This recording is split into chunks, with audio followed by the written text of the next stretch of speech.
Hi, and welcome to Medieval Fight Club. Today we're going to do a short demonstration on how to wax a leather costrel.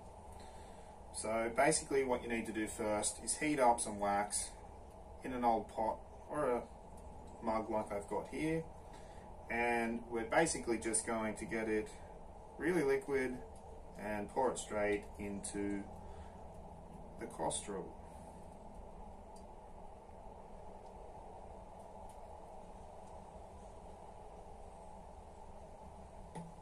Okay, once we've got it in there, just pop the cap on. Be very careful not to get the wax on your hands because it's very, very hot. Oops. And focus on the seams, because the seams are where you're going to get the most problems with leaking if you don't seal it properly. And just back and forwards, rocking.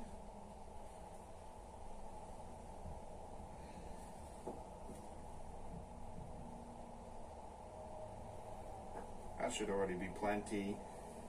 We don't want excessive amounts of beeswax inside the costrel because it might break off while you're drinking from it. So just pour out the excess and pop the cap back on. That'll give you a nice seal around the edges here. Although we don't recommend laying the costrel on a flat surface, it's not designed for that. You hang it from your body or from a hook or something, keep it upright, and it should be good like that. So it's as simple as that, and I hope this has been helpful. If you have any further questions, please feel free to contact us on our website. And remember, the first rule of Medieval Fight Club is do talk about the Fight Club. Thanks.